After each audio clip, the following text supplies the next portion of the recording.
हाँ बेटा, अब अपना टॉपिक है ओम का नियम। कौन सा नियम है? ओम का नियम। कक्षा 10 में भी हम ओम के नियम को पढ़ चुके होते हैं। अब नियम जो दिया किसी वैज्ञानिक ने, नियम तो एक समान ही रहेगा, नियम में कोई परिवर्तन नहीं आएगा, चाहे वो 10वीं क्लास में हो चाहे वो 12वीं क्लास में हो। तो ओम का नियम क्या होता है, कैसे होता है, वही है जो 10वीं वाला है, ओम का नियम। ओम का नियम क्या होता है बेटा?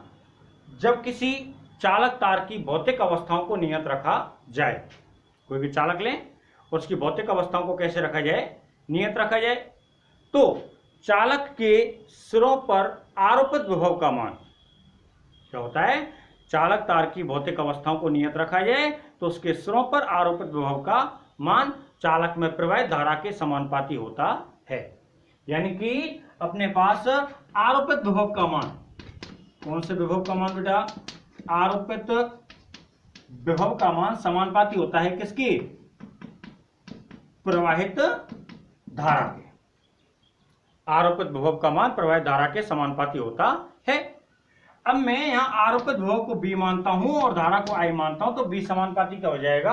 I। B समानुपाती क्या हो जाएगा? I।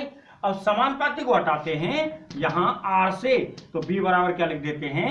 IR, और R का मान निकालना चाहें तो क्या हो जाएगा बेटा? B बटे I। R का मान निकालना चाहें तो क्या हो जाएगा? B बटे I। ये होता है ओम का नियम। तो कैसे लिखें इसे? तो ओम का नियम क्या बेटा? जब किसी चालक तार की या चालक की भौतिक अवस्थाओं को नियत रखा जाए, जब किसी चालक की कौन सी अवस्थाओं को, भौतिक अवस्थाओं को कैसे रखा जाए? नियत रखा जाए, तो चालक के सिरों पर आरोपित विभव का मान, चालक के सिरों पर आरोपित विभव का मान उसमें प्रवाहित धारा के समानुपाती होता है। चालक की भौतिक अवस्थाओं को नियत रखना जरूरी है। अब यह भौतिक अवस्थाएं कौन कौन सी हो सकती हैं? एक शब्द काम में लिया जा रहा है कि भौतिक अवस्थाओं को नियत रखा जाए, तो भौतिक अवस्थाओं क्या होता है बेटा? ताप, लंबाई, क्षेत्रफल आदि। जो ताप हुआ यानी कि चालक तार का ताप नियत रखा जाए, उसकी लंबाई नियत रखी जाए, उसका क्षेत्रफल नियत रखा जाए, ऐसी भौतिक अवस्थाओं को नियत रखा जाए। उस अवस्था में या इस स्थिति के अंदर चालक के सिरों पर आरोपित विभव उसमें प्रवाहित धारा के हमेशा कैसा रहेगा? समानुपाती। ठीक बेटा, तो B समानुपाती क्या लिख देंगे? I, और B बराबर क्या लिख देंगे? I R, और R बराबर क्या हो जाता है? B बटे I। यहां R किसके स्थान पर लगाया गया है? समानुपाती के स्थान पर। R को किसके स्थान पर लिखा है? समानुपाती के स्थान पर। तो R को जब समानुपाती के स्थान पर लिखा है तो R क्या हो गया? समानुपाती नियतांक। इसे चालक का प्रतिरोध कहते हैं। क्या कहते हैं बेटा? चालक का प्रतिरोध। तो लिख देते हैं यहां R एक समानुपाती नियतांक है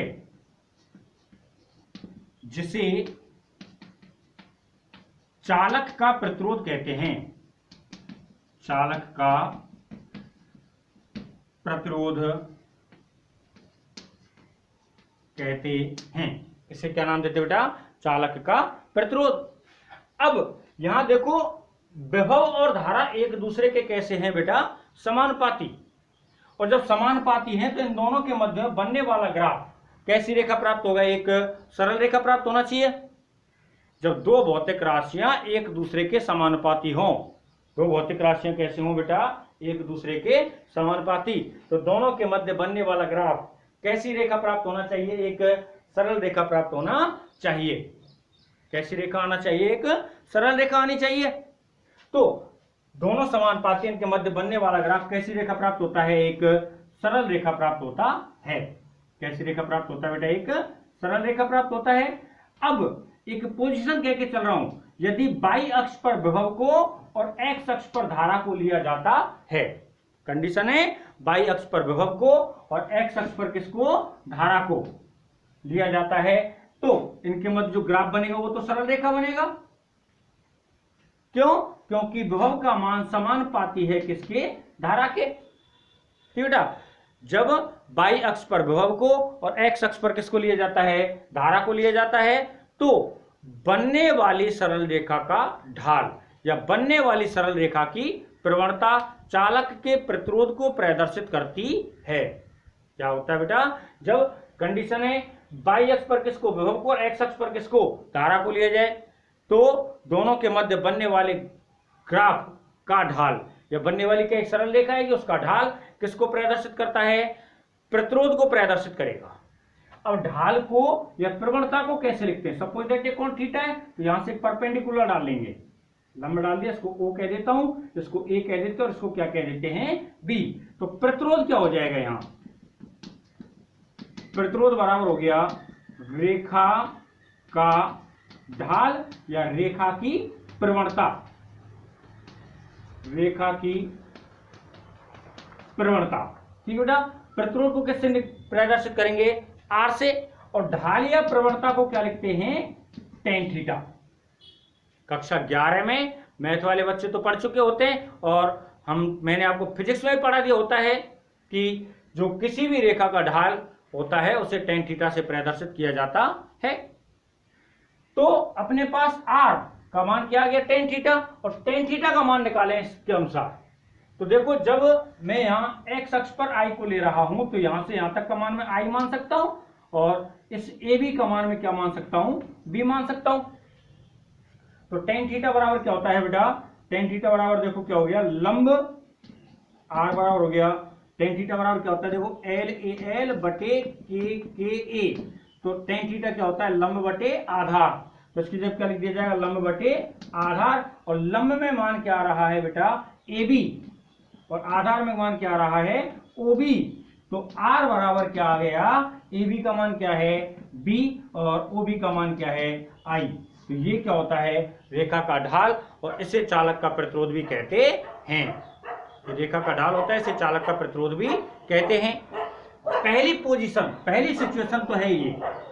दूसरी पोजीशन और है, यदि मैं विभव को x अक्ष पर और धारा को y अक्ष पर लेके चलूं, पहली पोजीशन तो ये हो रही है अपने पास, ठीक है। दूसरी पोजीशन में क्या कह रहा हूं, यदि विभव को कौन से अक्ष पर लिया जाए, x अक्ष पर, और धारा को कौन से अक्ष पर लिया जाए, y अक्ष पर, तो जो रेखा का ढाल है वो प्रतिरोध के व्युत्क्रम को प्रदर्शित करता है। मैं यहां कर रहा हूं इसको इस अवस्था में, जब मैं कहां कहां पर क्या चीज लेके चल रहा हूं, मैं x अक्ष पर तो किसको लेके चल रहा हूं, विभव को, और y अक्ष पर किसको लेके चल रहा हूं, धारा को। तो बेटा सीधी सी बात है, बनने वाला ग्राफ तो अभी भी सरल रेखा प्राप्त होगा, क्योंकि दोनों एक दूसरे के कैसे हैं, समानुपाती, b समानुपाती I, और इस कोण को क्या कह देता हूं, थीटा। अब मैंने जो x अक्ष का मान था वो y में लिख दिया, और y का किस में लिख दिया, x में। अब यहां से रेखा का ढाल प्रतिरोध को नहीं, प्रतिरोध के व्युत्क्रम को प्रदर्शित करता है। तो इस जगह पर रेखा का ढाल क्या हो जाएगा, 1 बटे प्रतिरोध बराबर क्या हो जाएगा बेटा, रेखा का ढाल 1 बटे प्रतिरोध क्या हो गया, 1 बटे R, और ढाल क्या लिख देते हैं, tan थीटा, और tan थीटा क्या होता है, लंब बटे आधार। तो 1 बटे R, लंब क्या हो रहा है, यहां से मैं परपेंडिकुलर डाल देता हूं ऐसे, ये O, A और B, तो लंब क्या हो रहा है यहाँ पे, AB, और बटे में क्या हो गया, OB। तो 1 बटे R का मान क्या आएगा, देखो 1 बटे R बराबर क्या आ गया, AB का मान क्या हो गया, ये I है y अक्ष पे, तो ये किसको डिनोट करेगा, I को, और ये किसको डिनोट करेगा, B को, तो ये क्या हो गया, I बटे B। दो पोजीशंस यहाँ पे हैं। पहली पोजीशन तो यह है, यदि विभव को y अक्ष पर और धारा को x अक्ष पर लिया जाए तो रेखा का ढाल प्रतिरोध को प्रदर्शित करेगा। दूसरी पोजीशन है, यदि विभव को x अक्ष पर और धारा को y अक्ष पर लिया जाए तो बनने वाली रेखा के ढाल का व्युत्क्रम प्रतिरोध को प्रदर्शित करेगा, ऐसे कह दो, या बनने वाली रेखा के ढाल जो प्रदर्शित करेगा वो प्रतिरोध के व्युत्क्रम को प्रदर्शित करेगा। ठीक बेटा, ये होता है ओम का नियम, और ओम के नियम में प्रतिरोध का मान। वापस से किस प्रकार से लिख सकते हैं ओम के नियम को। ओम का नियम क्या है, सबसे पहले किसी भी चालक की भौतिक अवस्थाओं को नियत रखा जाए, कंडीशन इसमें, और कंडीशन क्या बेटा, भौतिक अवस्थाओं को क्या रखना चाहिए, नियत। किसी भी चालक की भौतिक अवस्थाओं को नियत रखा जाए तो उसके सिरों पर आरोपित विभव का मान प्रवाहित धारा के समानुपाती होता है। तो विभव का मान आरोपित विभव का मान प्रवाहित धारा के समानुपाती किया, V समानुपाती I, B बराबर IR और R बराबर क्या हो गया V/I। R को लगाया है समानुपाती के स्थान पर, तो ये समानुपाती नियतांक हो गया जिसका मान या जिसे अपन चालक का प्रतिरोध कहते हैं। एक पॉइंट और, R का मान कभी भी विभव और धारा पर निर्भर नहीं करेगा, क्योंकि हम कई बार समानुपाती नियतांक लगाते हैं, तो जो समानुपाती नियतांक लगता है वो उन भौतिक राशियों पर निर्भर नहीं करता है। ठीक बेटा, अब दो स्थितियों में इसके अलग अलग प्रतिरोध को अपन निर्धारित कर सकते हैं, तो वो यहां पे हैं, एक बार इसको देख लें।